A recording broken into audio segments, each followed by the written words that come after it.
À chacun de nous de revenir maître de notre vie et de savoir ce que l'on veut en faire, ce qu'on veut qu'elle soit pour nos enfants, les petits-enfants qui vont suivre.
Lorsque les dates du calendrier qu'ils nous ont imposées seront de nouveau en position de miroir, 2020, 2020, les hommes auront oublié cette première grande guerre qui aura versé tant de sang.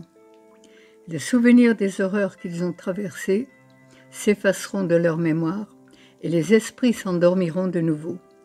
Les cœurs se fermeront les uns aux autres, chacun s'isolant dans son propre univers, coupé du sens de la solidarité. Tels des loups solitaires, les humains se croiront libres d'aller où bon leur semble et d'agir à leur guise sans tenir compte des autres. Ils ne réaliseront pas à quel point, sans la protection de sa meute, un loup isolé est d'autant plus vulnérable.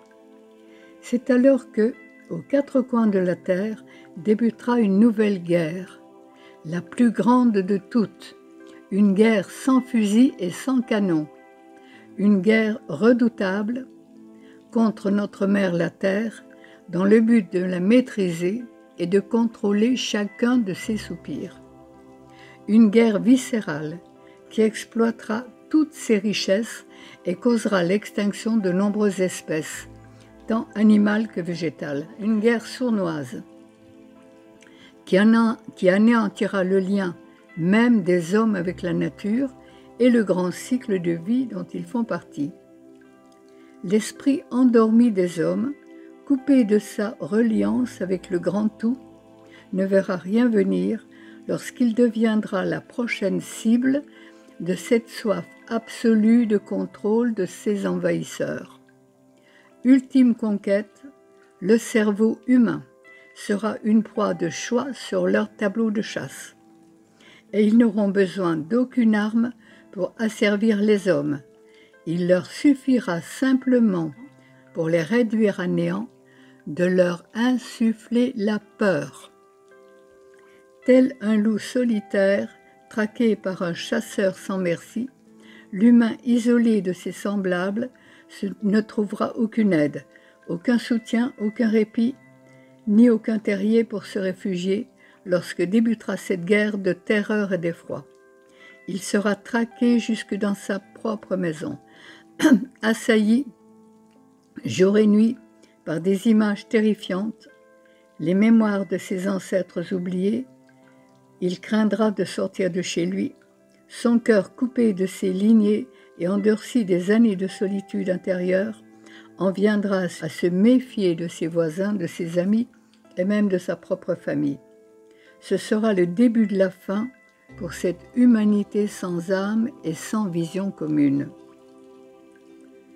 Seuls ceux et celles qui auront nourri le lien à la terre, qui ont gardé leur cœur ouvert et leur esprit éveillé, sauront qu'il est temps de se lever et de quitter le confort de leur foyer pour se regrouper sur de hauts lieux sacrés afin d'invoquer la clémence des astres, des anciens et des esprits.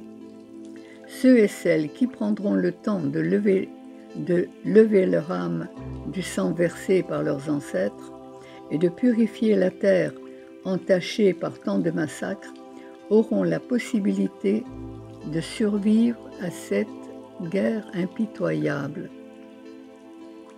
Ceux et celles qui créeront des havres de paix, des communautés solidaires et unies par le cœur, sauront résister à l'épreuve du feu qui embrasera les cerveaux terrifiés par la peur. Ensemble, ils s'uniront aux quatre coins de la planète, toutes ces âmes rassemblées dans un même esprit d'amour absolu sauront retrouver le chemin qui mène à la paix. Ensemble, ils s'uniront aux astres, aux anciens et aux esprits pour réactiver la grande roue de médecine universelle, le centre de la création éternelle, afin d'y bercer la terre-mère et tous ses habitants, en faisant tomber le voile de l'oubli et en les éveillant à leur propre nature unifiée. Ce sera le début d'une ère nouvelle où enfin tous les humains seront frères et feront un avec la nature, les animaux et les plantes. Voilà, ça laisse à réfléchir. Moi, lorsque j'ai lu cette prophétie, ça m'a vraiment, comme ça te l'a fait, impressionné. Et on est en plein dedans.